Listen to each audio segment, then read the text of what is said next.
Hello, dear students. We were discussing about the engineering materials, and in that we have already discussed about metals, especially ferrous and non-ferrous. We'll move on to other type of materials. So today we'll be discussing on polymers and composites. What is a polymer? Polymer is a long chain of monomers. When it undergoes polymerization, and these are artificially made. They are not naturally available. For example, plastic is a polymer, and the word plastic itself has originated from a Greek word called as plastikos, which means you can shape or mold it by heating.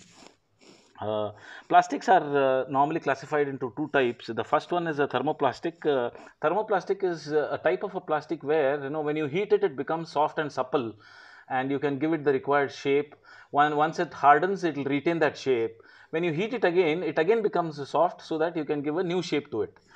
For example, acrylic and styrene are thermoplastics, while thermosetting plastics are those which only initially, when you heat them, you can make them soft and give them the required shape, of the desired mold, and after it cools down, it will retain that shape.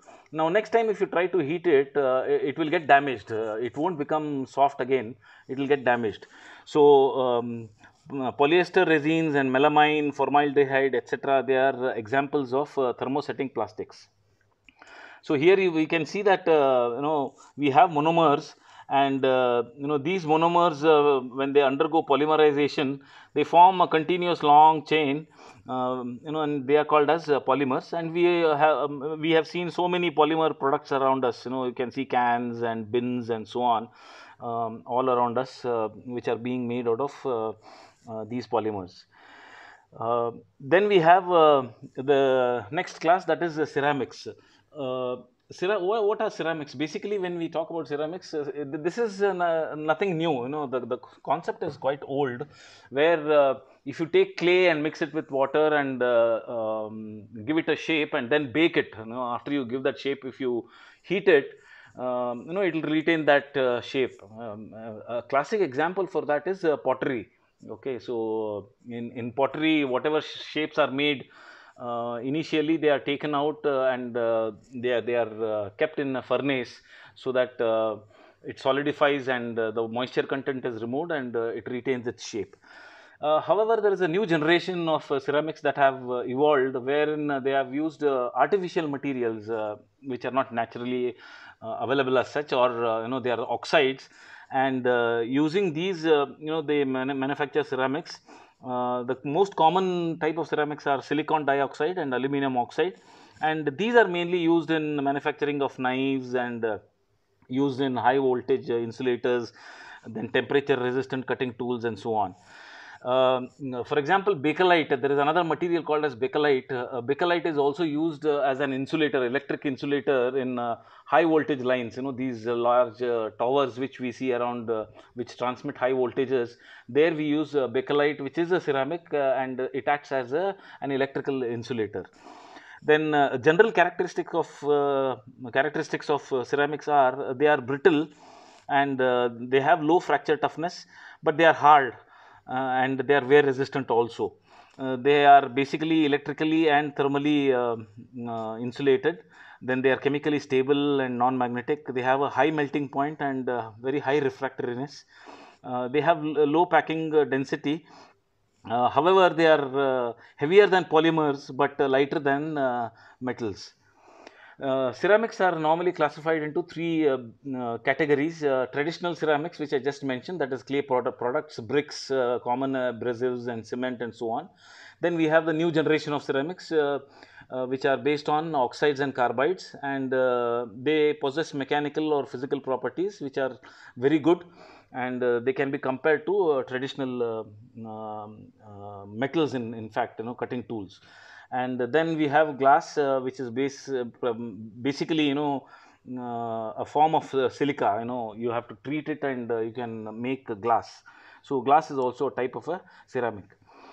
Now, Very recently, there is a new concept which has emerged, and people are talking about a new material called as a cermet. And the way the word cermet has been phrased is they have used CER from ceramics, and MET stands for metal.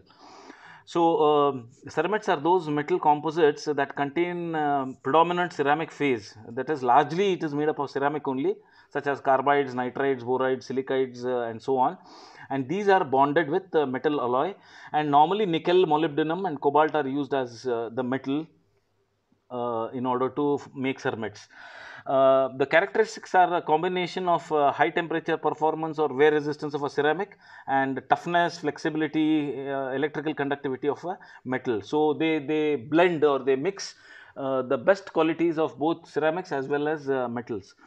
So, a cermet is ideally designed to have optimal properties of both ceramics such as high temperature resistance and hardness, and those of a metal such as the ability to undergo plastic deformation.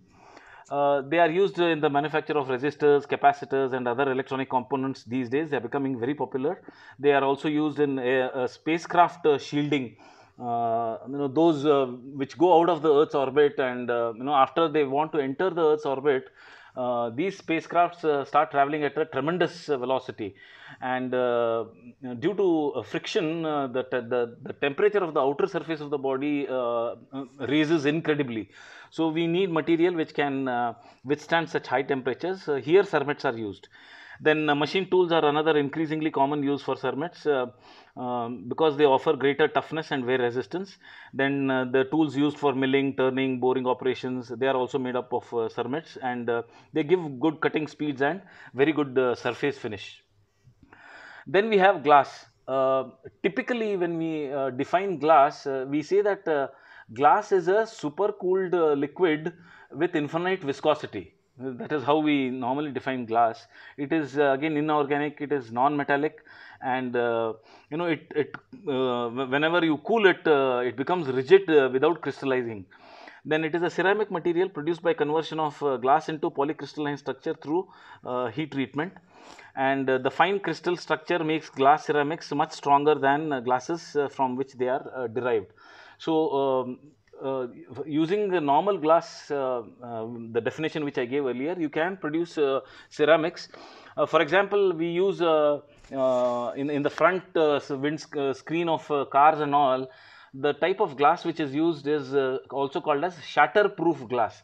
That is, in case, unfortunately, if there is an accident, that glass does not break into sharp pieces and pierce into the body of the passengers.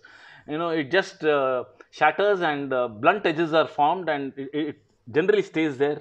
Even if it comes out, the edges are not very sharp. Then also, due to their crystal structure, glass ceramics are opaque rather than clear.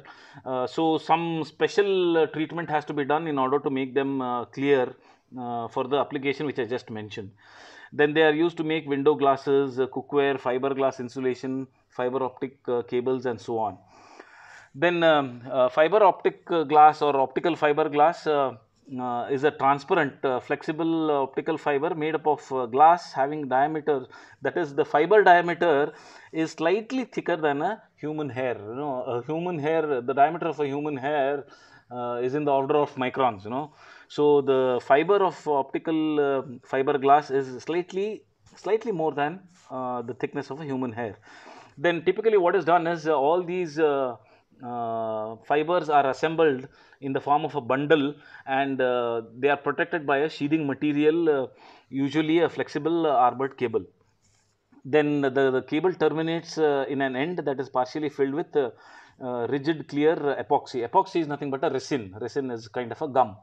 Then the outer sheath is made from stainless steel or PVC, that is polyvinyl chloride.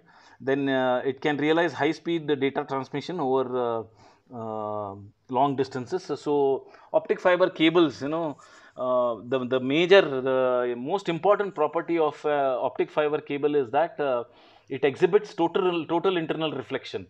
So, you can transmit data over long distances with a very high speed. So, it is relatively easy, fast, and inexpensive to create a glass fiber optic, and then assemble it. They are mainly used in assemblies, and they are very rugged and perform in extreme temperatures also. They can transmit both visible and infrared light, and you can use them in corrosive and wet environments. And here you can see a large number of products which are made up of ceramics.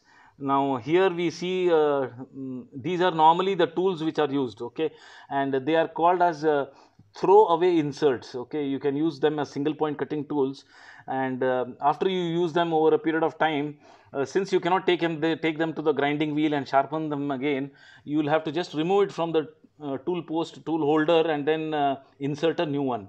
That is why they are called as throwaway inserts. And you can see that there is a hole here, and you can use a set screw in order to fix it on the tool holder. And these are other form of household cosmetic, you can say, utensils, showpieces, and so on, that are made up of ceramics. So this is all about polymers and ceramics. Later on we'll be discussing about composite materials. Okay, thank you.